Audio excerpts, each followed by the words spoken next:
Hello, this is Nick Meyer, student, West Texas A&M University, Management 6334. This is the Heidi Rosen oral case study assignment. Heidi Rosen is a current venture capitalist at SoftBank and a former entrepreneur. Her road here is very interesting. Rosen grew up in Silicon Valley and went to Stanford. However, unlike her father, who was an engineer, she studied creative writing. She faced a crucible moment when her fiancé died in a plane crash. At that moment, she realized she was living for someone else other than herself. She decided she no longer wanted to rely on anyone else for her success and committed to finishing her studies at Stanford University as quickly as possible. There is some irony to this, as we will get into later on. Upon graduation, she realized it might be tough to find a job in the tech-heavy Silicon Valley with a creative writing degree. This was the start of her networking journey. Rosen had a friend at Tandem Computer who knew the hiring manager for the position she was applying for. She was trying to find her way in the door by being the editor of the company newsletter. It was through this connection she was able to land her very first tech job. Motivation is a powerful thing. In this case, Rosen was very resourceful while digging through her very then skinny network to push her way through the door. This showed a considerable amount of intrinsic drive on her behalf, considering her history of going through her parents' divorce, a failed business by her father, and losing her fiancé in a plane crash. After being hired by Tandem, she hit the ground running. She built a great relationship with many people at the company, including the CEO. Being the editor of the company newsletter gave her great visibility, and she squeezed everything she could out of it. She used this relationship to get the CEO to write a letter of recommendation for her application to Stanford's business school. This was the second major leap in her career progression. It was a smart move on her behalf because it kept her in Silicon Valley, where she could continue to build great relationships and make new ones at business school.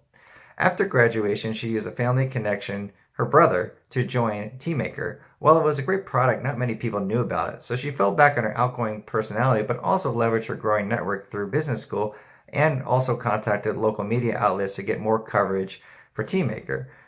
She also joined the board of the Software Publishers Association and was later elected president. This gave her huge exposure to meet the biggest players in the Valley. She showed genuine passion about the issues facing the Valley at the time, and she gained a lot of respect through this. Heidi played her cards right.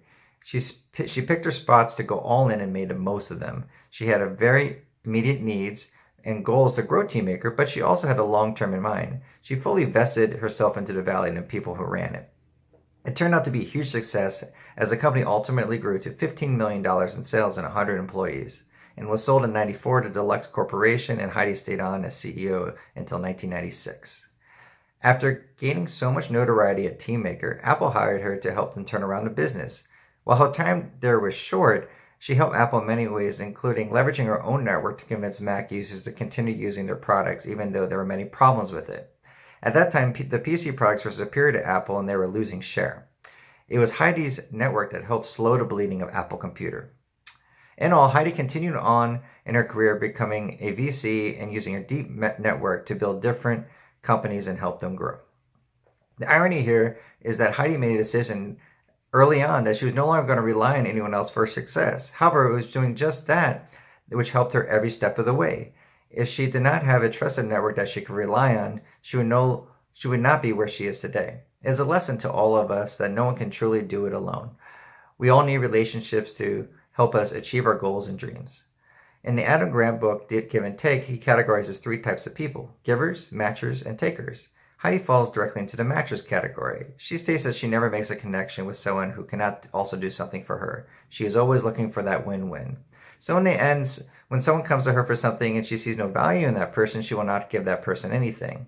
She will also look for matches in a network. She will never connect two people that cannot do something for each other. She feels that it would be a waste of each other's time and also hurt her own credibility and network. She mastered the 5-minute favorite described by Adam Grant. Royal Farrows, a friend from Stanford and co-founder of Teammaker, stated, "Heidi is a pro at turning brief conversations into ones of substance by contributing one or two unique ideas in a brief period of time. While the 5-minute favor is a giver trait, it is clear that she would not offer these excellent insights if she felt that the person receiving them could not one day do something for her." Heidi displayed several traits described in The Science of Persuasion by Robert B. Cialdini in Harvard Business Review. First, there is liking.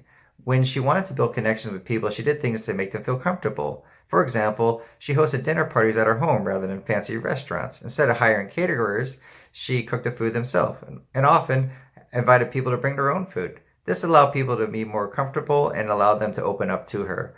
It definitely had a positive impact on her likability. Heidi was a master of reciprocity. She always gave what she hoped she would receive. While she wasn't a classic giver, she often gave first, especially when she was in position to do so. She knew the right players to give to and had a whole book of people she could call on for favors 5, even 10 years down the road. Heidi also became an authority in Silicon Valley. Because of her business success and now being a VC, people see her as an expert. She came up during the Valley during its very infant stages in the early 80s. There is almost a romantic fascination of Silicon Valley during these times. For her to be a successful woman during this time also plays a huge role. This was an area and industry dominated by men. This provides another level of respect and authority that she is often sought out for. Lastly, scarcity is huge for her. With her receiving dozens of business plans every day, there are many people clamoring her for attention. This becomes a snowball effect for her, and people know it. They know that if they want to get Heidi's attention, they must put their best foot forward because they might only get one shot. This puts her in a position of power, the power to persuade. Because of her network runs so deep, she falls in a category of the Paul Revere network versus the William Dawes, as described in a Harvard Review article, How to Build Your Network by Brian Uzi and Shannon Dunlap. She has tapped into the nuclei of other networks to broaden her network even deeper. So while she might not know everyone deeply in her network, she has a vast constellation of networks that allow her to keep in touch with all the people in the other networks. In all, Heidi has done an excellent job of growing her network to increase her power and influence in the Silicon Valley. She is a true case study on the value of having a successful network of people that work for you. Thank you.